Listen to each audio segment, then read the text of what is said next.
Commander Jason Miles stood in the observation deck of Earth's Defense Headquarters, his eyes locked on the massive alien vessel that loomed ominously in orbit. Around him, the room buzzed with a mixture of awe and tension as his team of top military strategists and advisors monitored the situation. "Has there been any communication from the vessel?" Jason asked, turning to Lieutenant Adams, his communications officer. "Just coming through now, sir," Adams replied, adjusting the audio feed so the whole room could hear. The alien envoy's voice, translated from a series of complex linguistic algorithms, boomed through the speakers.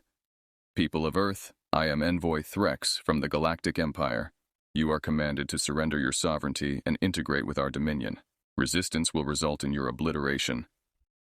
The room fell silent as the envoy's message ended. Jason's jaw tightened. He glanced around at his team, seeing determination mirrored in their faces. "Response?" Jason asked, looking specifically at General Hartman, a seasoned war veteran and his second-in-command. General Hartman stepped forward, his stance rigid. "We don't bow to threats, Commander. We need to show them Earth isn't just another token in their collection." Jason nodded in agreement. "Draft our reply, General. Make it clear." Minutes later, the communication line crackled back to life as General Hartman's stern voice addressed the Galactic Empire. "This is General Hartman of Earth Defense. Our answer to your demand is simple. Die. We are ready for your so-called obliteration." As Hartman's message ended, the tension in the room escalated into action. Jason turned to the assembly. "Prepare all defensive and offensive measures. We're not just defending Earth, we're making a statement." Captain Lisa Moreno, head of Earth's space fleet, stepped up with her tablet in hand. "Our ships are being armed with the new quantum torpedoes. We've adapted the alien tech from the scout ship wreckage last year. They won't know what hit them." Dr. Eric Barnes, the lead scientist in alien technology integration, added, "The energy shields have been enhanced to absorb more impact. It should give us more time to strike back effectively." Jason looked at each of his leaders, his expression serious yet confident. "We have our plan. Let's get to work. Captain Moreno, coordinate with the fleet. Dr. Barnes, ensure all systems are functioning at peak. We can't afford breakdowns." As his team dispersed to carry out their tasks, Jason remained at the observation deck, watching the alien ship. He muttered to himself, "You came to the wrong planet." The weight of the impending conflict hung heavily in the air, but Jason felt ready. Earth was not just fighting for survival, but to assert itself as a formidable force in the galaxy. This was the dawn of a new era in human history, and he was at the helm, ready to lead his planet into the unknown. Commander Jason Miles surveyed the bustling activity at the Central Command Center with a keen eye. Technicians and engineers worked feverishly around the clock, enhancing Earth's defense systems and retrofitting civilian spacecraft with military hardware. "Report, Captain Moreno," Jason called out as he approached the operations table where Captain Lisa Moreno was coordinating the fleet's preparations. "We've successfully installed quantum torpedoes on all frontline vessels, Commander," Moreno reported, her eyes never leaving the holographic display of Earth's orbital defense grid. "Testing is complete, and the results exceed our projections. They should give us a significant edge." Jason nodded, his focus shifting to Dr. Eric Barnes, who was overseeing the integration of alien technology into Earth's defense mechanisms. "Dr. Barnes, what's the status on the shield enhancements?"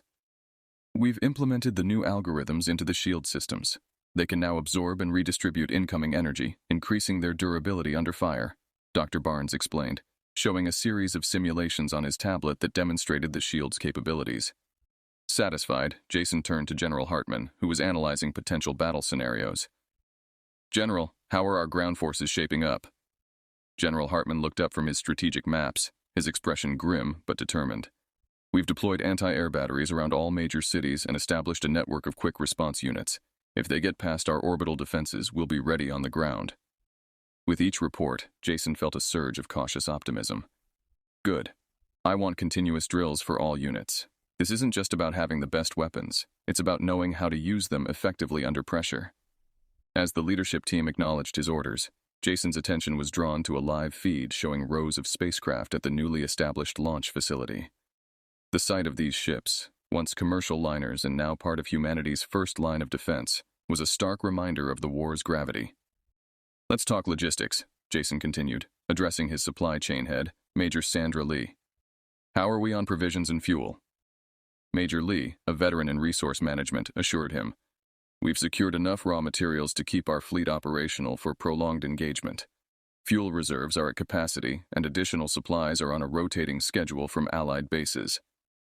Jason's gaze returned to the main screen, displaying Earth surrounded by its newly fortified satellite defenses. This is it, he said, more to himself than anyone else. We've done all we can to prepare. Now, we wait for their move.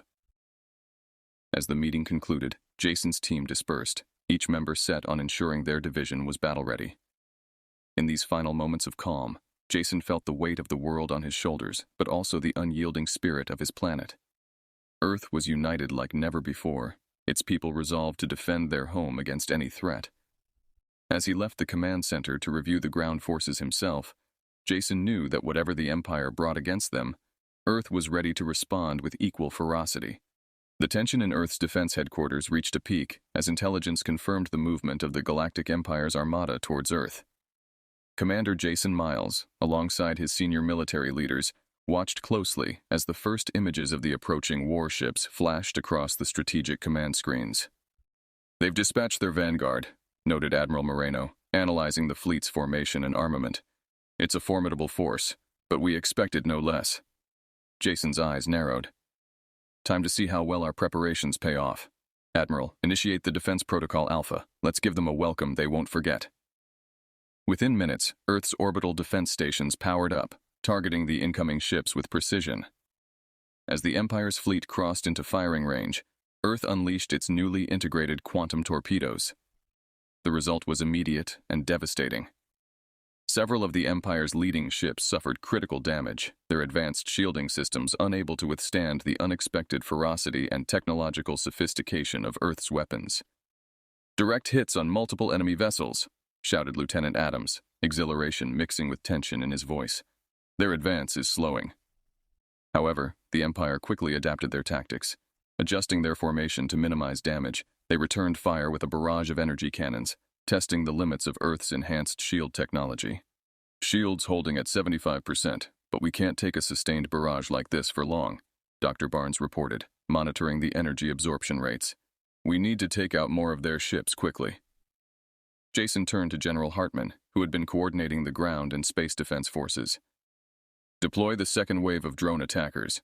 Target their flagship and command ships. Disrupt their coordination. Yes, Commander, Hartman replied, issuing the necessary orders.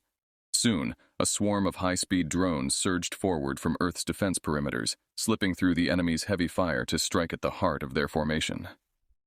The drones, loaded with high explosive charges and advanced hacking tools to disrupt the enemy's communications, proved highly effective. Several more Empire ships faltered, losing power or veering off course due to the sudden chaos within their systems. As the battle raged above, on Earth, anti-aircraft systems stood ready to defend against any debris or smaller crafts that might penetrate the atmosphere. Major cities had been evacuated to safe zones, and citizens watched the skies, their fates hanging in the balance. Back in space, the Empire, realizing the unexpected resilience and technological might of Earth, began to regroup, pulling back their crippled ships. Jason watched the situation unfold, aware that each minor victory brought them only more time to prepare for the next wave. Admiral Moreno, status? Jason asked, keeping his voice steady. Sir, the Empire is regrouping. We've inflicted significant damage, but I anticipate they'll launch a more coordinated strike soon, Moreno responded, her eyes scanning the latest data. Jason nodded thoughtfully. Keep our forces on high alert. Rotate the frontline ships to spread the shield strain, and get me a damage assessment. We need to know our weaknesses before they do. As the team busied themselves with their tasks, Jason took a moment to reflect on the gravity of their situation. They had shown that Earth could hold its ground against the mighty Galactic Empire. Now, more than ever, humanity needed to stand united.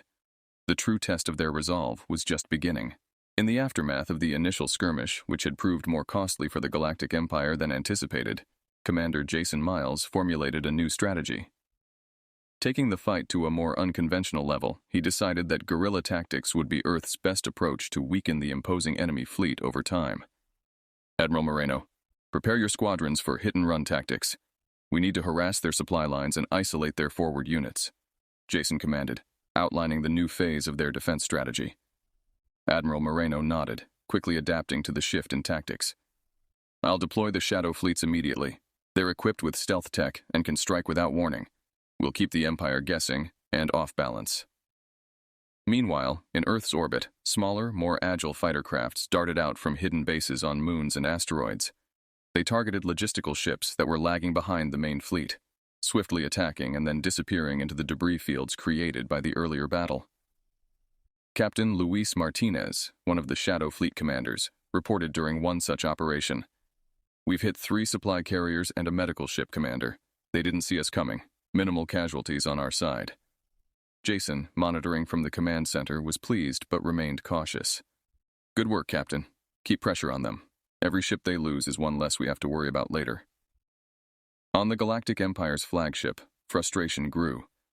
The Supreme Commander of the Empire's forces, unable to pin down Earth's nimble fleets, ordered his commanders to tighten security around vital assets and increase patrols.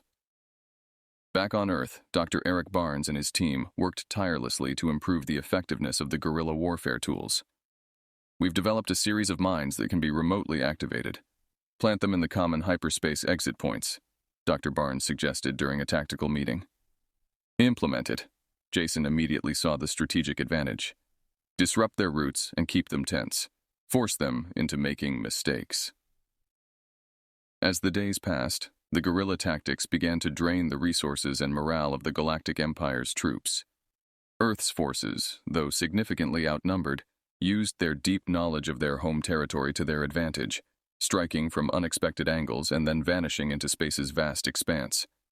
In a bold move, Jason authorized a feint attack on a less guarded sector to draw the enemy's forces out of position. Meanwhile, a specialized team led by Captain Moreno executed a daring raid on an Empire's armory station, seizing valuable weapons and destroying what they couldn't carry. "The raid was a success, Commander," Moreno reported, her face alight with the thrill of victory. "We've also gathered intel on their next planned offensive." Jason listened intently to the details. "This information could give us the edge we need to prepare a proper counterattack. Well done, Captain. Restock and prepare for another run." As the Empire regrouped and planned their next large-scale assault, Earth's defenders stayed elusive and lethal, embodying the saying that a smaller, well-prepared force could hold its own against a larger, less agile enemy. Commander Miles watched the reports coming in, aware that each small victory brought Earth closer to surviving this colossal threat. The war was far from over, but Earth's spirit and strategy were proving to be unexpectedly formidable. The relentless guerrilla tactics deployed by Earth's forces slowly but effectively began to erode the morale and supply chains of the Galactic Empire's fleet. In Earth's command center, Commander Jason Miles reviewed the latest intelligence reports with his senior staff, including Admiral Moreno and Dr. Eric Barnes. "Commander, our latest strikes have caused significant confusion and supply shortages within the enemy's ranks," Admiral Moreno reported, pointing to the latest satellite imagery showing disarray in the Empire's fleet formations. "They're struggling to maintain their usual operational efficiency." Jason nodded, his gaze hardened with determination. "This is our opportunity to escalate our tactics, prepare for Operation Hammerfall. We'll hit them where it hurts most, their command hub in this sector." Dr. Barnes chimed in, his voice steady. "We've enhanced our EMP devices to disrupt their communication systems temporarily. It will give us a small window to strike without immediate retaliation." Jason approved the plan with a decisive nod. "Coordinate the attack. I want multiple squads involved to ensure maximum impact. It's time to show the Empire that Earth is not just surviving. We're capable of taking the offensive." The planned attack, codenamed Operation Hammerfall, involved a complex series of maneuvers designed to exploit the recent weaknesses observed in the Empire's logistics and command structures. Earth's forces, comprising both space and air squadrons, were deployed in a synchronized assault on the Empire's regional command hub, a massive space station that coordinated the logistical and strategic operations of the enemy fleet. Captain Luis Martinez led one of the key squadrons. As they approached the target, he communicated with his pilots. "Stay sharp, everyone. Remember, we hit fast and hard, then pull back before they can regroup. Let's make this count." The assault began with Dr. Barnes's upgraded EMP devices detonated at strategic points around the command hub, causing immediate disruption in the Empire's communications. As screens and systems flickered out, Earth's fighters swooped in, launching a barrage of missiles and torpedoes at the now vulnerable station. The command hub, crucial for the coordination of the Empire's military efforts in the sector, sustained severe damage. Secondary explosions rippled through the structure as Earth's forces made their calculated retreat, avoiding the Empire's confused and delayed counterfire. Back at the command center, Jason and his team monitored the operation's progress. Cheers erupted as reports confirmed the successful crippling of the Empire's command hub. "Direct hit! The hub's main reactors are offline," exclaimed Lieutenant Adams, relief and satisfaction evident in his voice. Jason allowed himself a brief smile, then turned his focus to the next steps. "Monitor all channels for any signs of retaliation. Admiral Moreno, begin preparations for defensive maneuvers. They will want to strike back with whatever they have left." The destruction of the command hub marked a significant turning point in the conflict. With their regional command paralyzed, the Empire's forces in the sector were thrown into disarray, unable to coordinate effectively and slow to respond to Earth's continuing hit-and-run tactics. In the following days, Earth's forces maintained pressure on the disoriented enemy, securing strategic positions and further disrupting the remnants of the Empire's fleet. The balance of power was shifting, and for the first time since the conflict began, victory seemed within Earth's grasp. Commander Miles addressed his team with a newfound vigor.